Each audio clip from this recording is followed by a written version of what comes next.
Bismillahirrahmanirrahim. Alhamdulillahi rabbil alamin. Wa bihi nasta'in ala umuri dunya waddin. Wassalatu wassalamu ala asyrafil mursalin sayyidina Muhammadin wa ala alihi wa sahbihi ajma'in. Amma ba'du. Assalamualaikum warahmatullahi wabarakatuh. Terima kasih kepada pengurus majelis, saudara saya Syarif, hadirin dan hadirat yang dirahmati oleh Allah Subhanahu wa taala. Adalah merupakan satu peluang dan kesempatan yang diberikan oleh Allah Subhanahu wa taala kepada seorang hamba, bila mana hamba itu dipermudahkan untuk berada dalam suasana, dalam keadaan, dalam tempat, dalam amalan yang baik. Satu pertanda kebaikan yang diinginkan oleh Allah Subhanahu wa taala kepada seorang hamba, dipermudahkan, dipersenangkan untuk berada di tempat untuk berbuat amalan yang baik.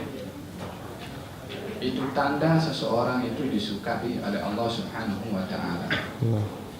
Kita berada di satu tempat dalam acara di bulan yang baik, dalam tempat majelis ilmu, dalam keadaan kita berpuasa pada waktu bulan Ramadan al-Mubarak. Kita memohon kepada Allah Subhanahu wa taala dengan kesempatan yang diberikan kepada kita untuk berada di sebuah majelis ilmu dalam keadaan kita beribadah kepada Allah di bulan yang diberkati. Moga-moga tanda kebaikan ini yang datang dari Allah berkekalan kepada kita setelah kita bersurai daripada tempat ini, dan setelah kita berbuka daripada puasa kita hari ini, dan setelah kita keluar daripada bulan Ramadan, dikekalkan oleh Allah Subhanahu wa taala keadaan untuk sentiasa berbuat dan dipermudahkan untuk berbuat baik. Amin. Allahumma amin. Hadirin dan hadirat dirahmati oleh Allah Subhanahu wa taala. Puasa adalah bahagian daripada rukun Islam yang diwajibkan oleh Allah, seperti mana diwajibkan kepada umat sebelum umat Nabi Muhammad sallallahu alaihi wasallam. Ianya adalah merupakan satu taklif, satu perintah yang wajib untuk dilakukan kepada seseorang yang akil, yang baligh, yang muslim, yang sehat, yang mampu untuk berpuasa. Syarat-syarat ini bila mana ada kepada seseorang, maka wajib ia berpuasa. Kewajiban seseorang dengan syarat itu untuk berpuasa sebagai tanda dirinya itu sedar kalau ianya mempunyai tanggung jawab kepada Tuhan yang menciptakan kepada dia, yang menyuruh kepada dia, yang suruhan datang itu dari Allah sebagai satu amanah untuk ditunaikan oleh orang tersebut, bahwasanya dia tahu hak Allah kepada dirinya, maka diperintahkan dan menunaikan puasa itu. Dengan begitu, yang pertama kita memahami bahwasanya puasa itu adalah suruhan dalam bentuk amanah dari Allah untuk kita menunaikan ibadah puasa, dan apa saja jenis kewajiban yang diwajibkan oleh Allah adalah menjadi satu amanah. Amanah ini mesti dikembalikan atau dibawa, ditunaikan kepada siapa kita diamanahkan untuk menyampaikannya. Bersempena dengan bulan Ramadan juga adalah bulan turunnya ayat menyentuh tentang amanah. Firman Allah Subhanahu wa taala, "Innallaha ya'murukum an tu'addul amanat ila ahliha." Sesungguhnya Allah menyuruh kamu untuk menunaikan amanah kepada tuan empunya amanah. Ayat ini turun di bulan Ramadan. Ianya bertepatan dengan Nabi sedang berpuasa. Ianya pun juga adalah bertepatan dengan hari yang bersejarah. hari pembebasan kota Mekah. Pada tahun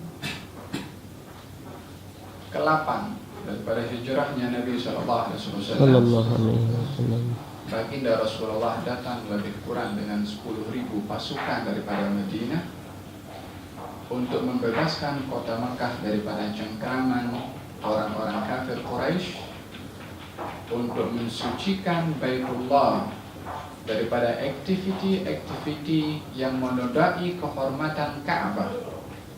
Ingin dibersihkan oleh baginda Rasulullah, maka baginda masuk ke kota Mekah dengan lebih kurang 10.000 tentara. Memasuki kota Mekah, baginda dalam keadaan menaiki ontanya yang bernama Qaswa sambil menundukkan kepala baginda Rasulullah. Onta itu berjalan, menundukkan kepala sebagai simbol kemenangan yang diraih oleh seseorang yang kenal kalau kemenangan itu datangnya dari Allah, yang dilakukan oleh manusia itu hanya sebab untuk meraih kemenangan.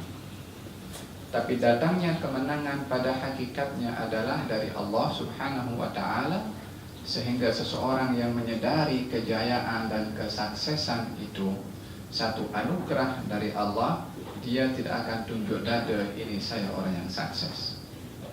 Sebab dia sedar kemenangan dan kesuksesan yang ada, yang dicapai adalah satu pemberian dari Allah Subhanahu wa ta'ala, yang kalau bukan oleh kerana keizinan daripada Allah, dia tak akan sukses. Yang berlaku kepada baginda Rasulullah yang sukses di dalam perjuangannya sehingga memasuki kota Mekah tanpa pertumpahan darah, dengan mereka menyerah diri kepada baginda Rasulullah, tidak ingin menghalang masuknya baginda Rasulullah. Mereka semua berserah.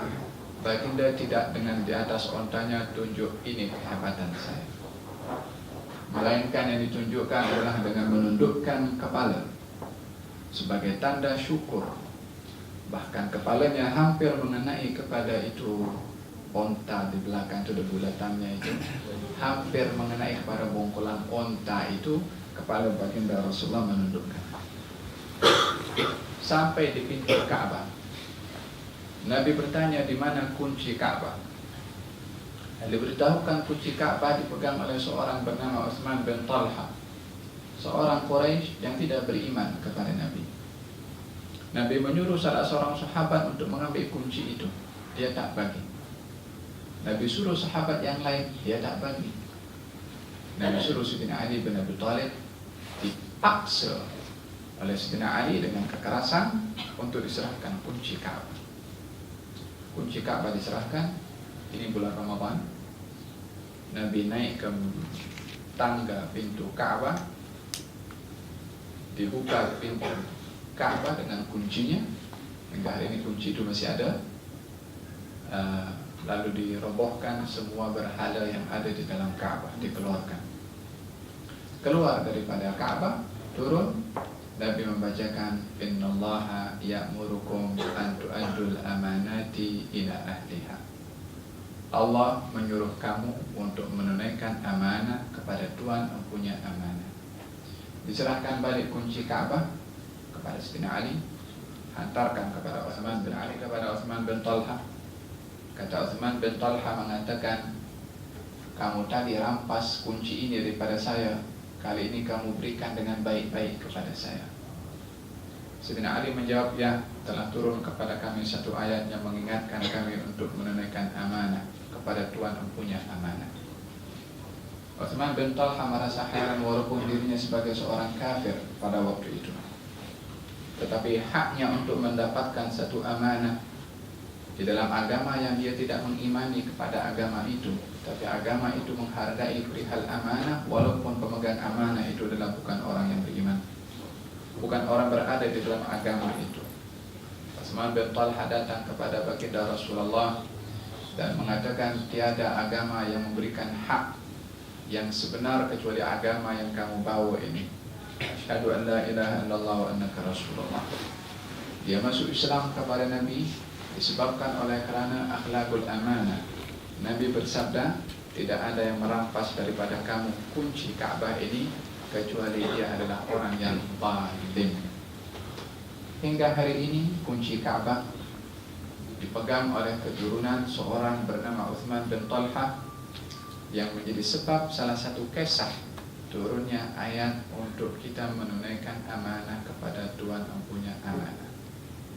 Dan ayat ini turun juga di bulan Ramadan al-Mubarak, di mana baginda Rasulullah SAW ketika itu sedang berpuasa ketika membebaskan kota Mekah. Amanah salah satunya adalah puasa yang masuk dalam lingkaran ibadah yang wajib kepada seseorang yang beriman kepada Allah. Salah satu amanah yang mesti ditunaikan itu adalah puasa. Macam mana kita nak menunaikan amal ibadah puasa itu? Adakah cukup dengan sekedar kita mengetahui yang wajib untuk ditunaikan di dalam puasa dan masalah sudah selesai sampai di situ, ataukah di situ ada mukaddimat, tuntutan-tuntutan kepada kita ketika sebelum berpuasa, ketika sedang berpuasa, dan apa hasil yang kita boleh capai melalui puasa. Secara keseluruhan, amal ibadah itu mempunyai dua dimensi, yang nampak dan yang tersimpan. Di dalam yang nampak ini, kita hanya boleh mengukur luaran orang yang beribadah sahaja. Sebagai penilaian antara satu dengan yang lain sesama manusia adalah menilai daripada segi luaran ibadah yang ia buat. Tapi dimensi yang kedua yang teramat penting, yang menjadi penentu kepada ibadah itu berkualiti atau tidak. Kita di dalam beribadah sebagai satu amanah yang saya jelaskan, tuntutan untuk kita tunaikan ibadah itu sesuai dengan yang disuruh adalah mestilah ibadah yang mempunyai quality. Bukan ibadah yang hanya fokusnya kepada luaran atau quantity. Berbicara tentang ibadah dari segi quality dan quantity, Allah Subhanahu wa ta'ala memberikan beberapa perumpamaan di dalam Al-Quran, dan juga Nabi pun memberikan perumpamaan di dalam hadis untuk menjadi satu mizan timbangan kepada kita kepada seluruh aktiviti ibadah yang kita buat. Di dalam Al-Quran Allah memberikan dua contoh dalam Al-Quran.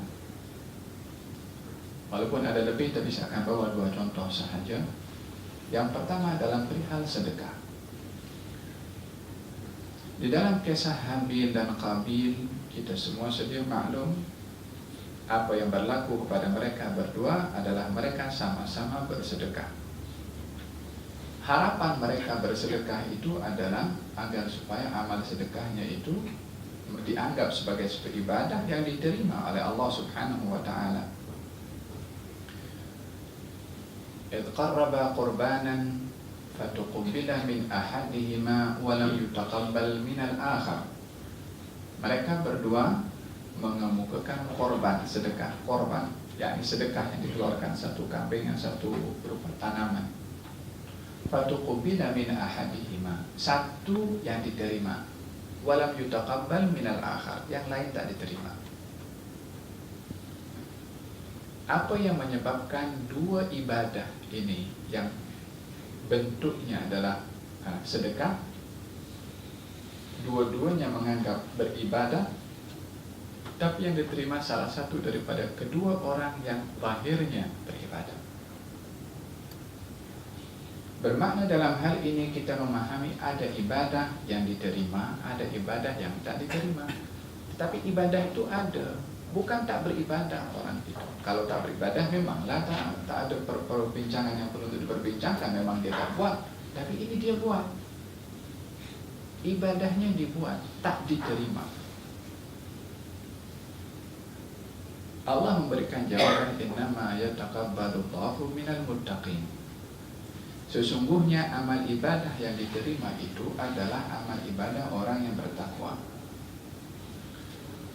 Dan di dalam hal ini selain ibadah yang luar dilakukan oleh seseorang, yang untuk membuktikan dia itu beribadah mengikut penilaian mata orang lain, mesti di situ ada perkara yang lebih difokuskan oleh orang yang beribadah untuk dia melihat kepada kualiti ibadah itu untuk mencapai qabul tadi yang Allah sebutkan, innama yataqabbalullahu minal muttaqin.